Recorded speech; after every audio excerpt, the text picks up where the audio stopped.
Hello everyone and welcome back. So this is our topic in the last video about for loop, increment and decrement operators. So we can now go ahead and check that one out. We're done with that. This is the project that we did. This is the source code. And so we basically generated data on an HTML table dynamically based on the items that we have in our array. So our topic today is related to that as well. But what we're going to do, I mean, this topic is about for each loop, another type of loop, and then the map method. These topics are actually quite advanced, but they're not that hard to understand, and I'll do my best to make it easier for you to understand these topics in JavaScript. So let's go ahead and get started. What we're going to do, because our project, we created that on a dedicated folder.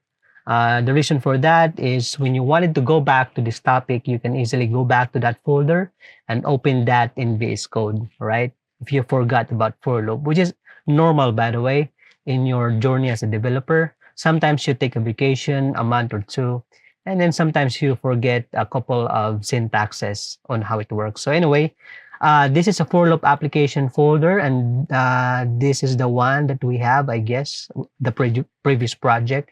What we are going to do, what we are going to do is just Control C, Control V to create an exact copy of that, because these topics are related to each other. So I'm going to name this for each loop, or for each and then underscore and then map method. All right. Okay.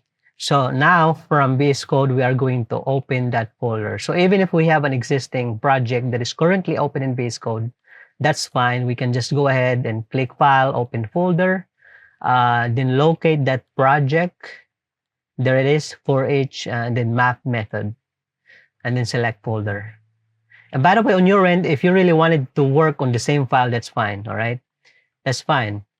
Okay, so now we have here, of course, we have the code on the previous data. What I'm going to do right now is I'll just change some data here for each loop and map method. I'll copy that as well for the title. And I think we're good here. All right.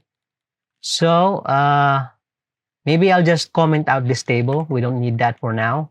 We're going to be focusing on the mechanics and how for each loop and map method works. Okay, we're not going to be manipulating some HTML for now. Maybe in the next video or probably after that. Okay, it's kind of like this one is more like an emphasis on how those things works, and then later on we're going to apply them. Okay, on a real project. So we have some CSS over here that's not really important. So let me right click here and open with live server. Okay, there you go. So, and from here, we're going to press F12 because we're going to be focusing again on the functionality. Let me just click this clear button right here so that we don't have some error in there that are not necessary. Well, those errors are not really serious errors. Anyway, so we go to our JavaScript file and we're going to delete all of these except for the loop. Maybe we'll change this. Maybe let's have some characters. Okay, I don't think this is really important, but anyway. For example, this is a game. We have a character called Warrior. We have some Ranger, typical characters. We also have, what else do we have? Mage, okay. Paladin, maybe a rogue, kind of like an assassin in a game. And maybe this one is maybe engineer. What else? A witch or a wizard. All right. So we know already that we can use for loop, right, in order to display them.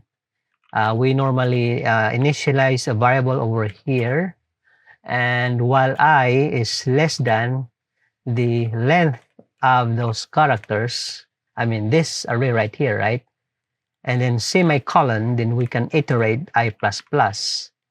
And by doing that, we can go ahead and console.log, okay, those characters, square brackets, and then I, then we should be able to access all of them right there.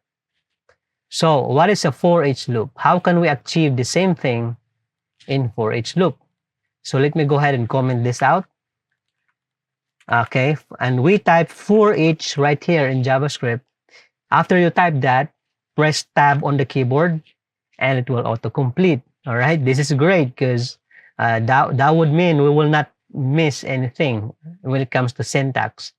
So again, you can type for each, press tab on the keyboard, and it will autocomplete. So what is this array? This array, we have to change that. It means that this is where you put your array, the variable that contains an array of items, just like what we have here, our characters. So we go ahead and double click here to copy that word and then paste it over here to override that array into characters.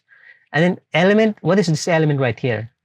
Ignore that for now, okay? But this is actually quite important. Anyway, just ignore that for now and allow me to type this. I'm going to say console.log and then element. All right, which is this one right here. I'll just do that. Save our work. There you have it. Let me just switch my camera to the left. Okay. All right, so we were able to achieve the same thing. Let me disable this code. Activate the for loop. Okay, same result, different code. So for loop is actually more a general purpose kind of thing in JavaScript. It's not only for array. You can use it in any other things that you wanted to iterate. Okay, the concept iterate or iteration.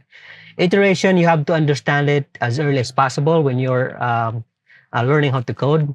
Iteration is basically doing a task for a certain number of times, like doing a certain task 5 times or 10 times, 100 times or 1,000 times. Iteration, iterating. Okay, so that's, you can use for loop, but for each loop, when you are going to use for each loop, it's always about array. Okay, for loop, it could be any other thing that you wanted to iterate, not only array. So this is more general, and for each, it is always associated with an array. In fact, that is why, let me disable that code. When you type for each, as you can see, VS Code autocompletes. It is expecting you to put an array variable here. And this element right here are the items in our array. In fact, you can rename that to items. And you wanted to console.log those items. You type it over here. And hold on, array for each. Okay, let's copy these characters. Okay, forgot about that. Sorry about that. Anyway, so console.log those items, and we get those items. All right, just like what we are able to accomplish using the for loop. So if you're working with array, it is recommended to use for each, but you can also do that with for loop, no problem. Okay, the only thing that you have to know, to take note, is for loop is more kind of like general purpose, and then for each, it is always has something to do with an array. Okay, this element right here could be items, could be X. Right, let me change that to X. Oops. What? All right, hold on. Sorry about that. Okay, click here, save, and we still get the same result. It could be ABC, right? Save, the same result. Anyway, I hope you get the point. All right, so that's for each loop. What is the map method? Okay, let me go back over here. Where is it? Our guide. Okay, so we're done with for each loop, and then we're gonna be moving on to the map method. So we're going to highlight this again, Control / on the keyboard. We want to make sure that we are looking at this preview over here. So for map method, it is also very important in programming. We will try to do the same thing, like these items in our array, we are going to display it in the console using map method. And by the way, map method, I guess maybe it's usually it is always part of the interview when you're applying for a job as a programmer. Most likely they will ask you to do something, and that will involve using the map method. Map method also is always associated with a collection of data or an array, just like this. Okay, not only for an array, by the way. Right now, what we know right now is array, based on the progress of this series in my YouTube channel. What I have taught you so far is the collection of data that we know so far is an array. There are other things as well. There are other types of collection of data. Okay, we're not going to talk about it right now. So we're going to be focusing first on an array. So for an array, I mean the map method, we type here the name of the array, okay, characters. Unlike the for each loop, there's no autocomplete right now in VS Code, but maybe in the future. So we type again the name of this variable, a variable that is holding an array of items. And then you type here dot map, okay? And then open and close parentheses, and it will accept one parameter. Okay.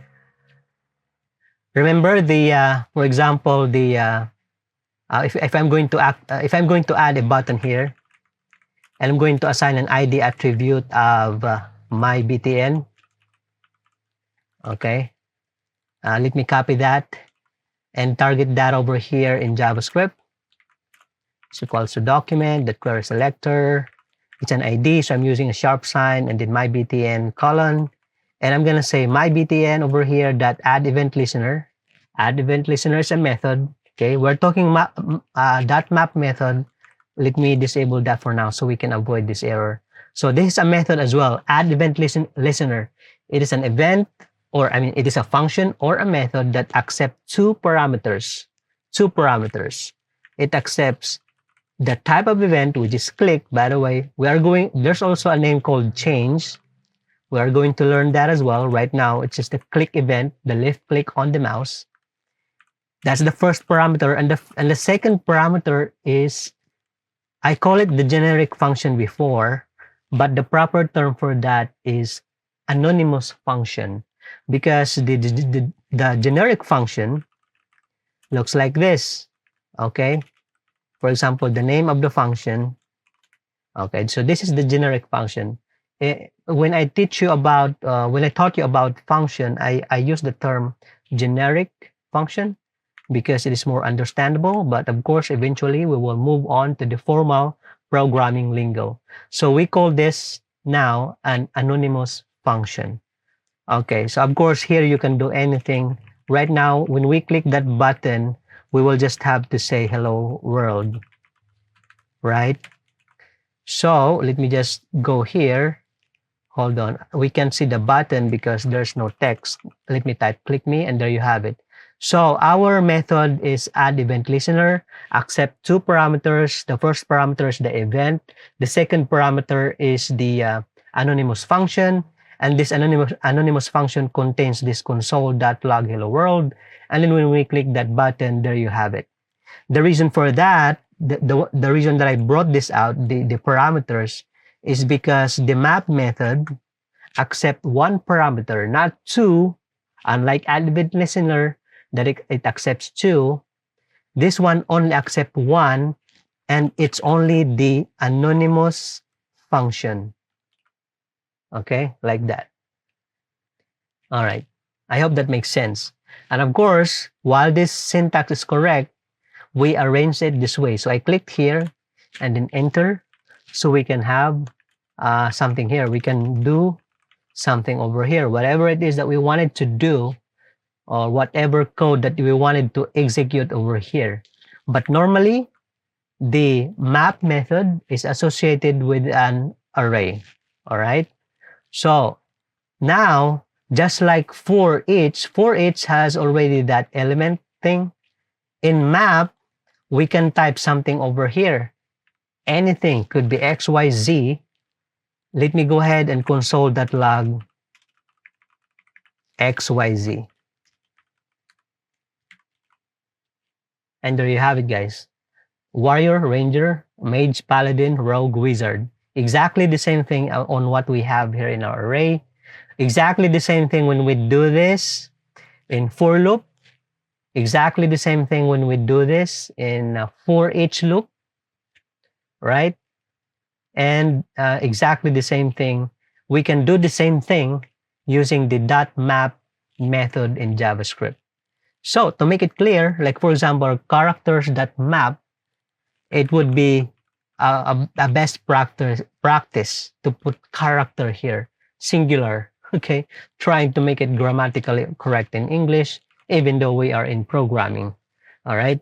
So characters.map, and in function, we put like a parameter also inside this anonymous function called character, which could be anything, right?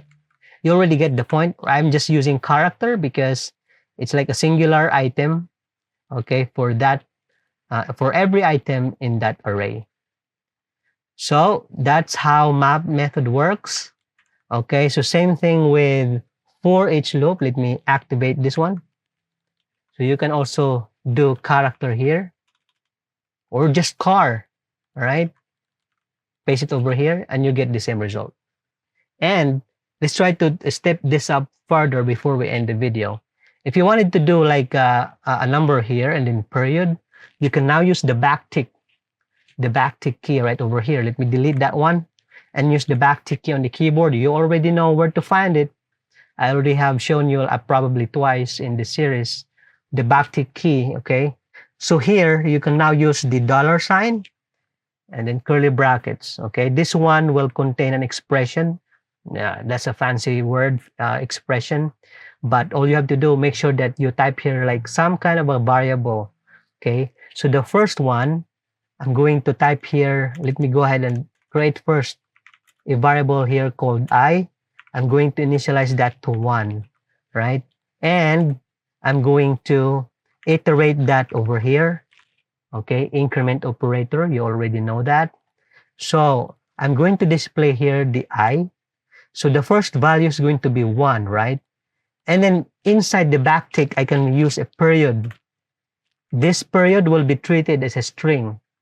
And then the next one, what I'm going to do, $sign again, curly brackets, and then I will type car over here, which is this one, okay? So what do you think will happen here on the console as soon as we save our project? If you don't have an idea, that's okay. If you have an idea, great. Anyway, it doesn't matter. Let me go ahead and save this, and there you have it. So we have a list of items in our array with a numerical value. So right now, this is just in console.log. Okay, so we have 1, 2, 3, 4, 5, 6 for each item in an array. You already have some knowledge in create element method. You can actually generate this data instead in console.log. Why not go ahead and create a table? All right, create a table and display those items here with this kind of numbering, even in just in one column. So I challenge you. Do I have to do that in the next video? The solution? All right, so maybe, all right, I'm going to do that in the next video. So I challenge you to, instead of displaying this in the console, use your knowledge in create element method, and then whatever it is that we have learned so far in this series. And see you in the next one for the solution. Have a good day, my friend, and peace.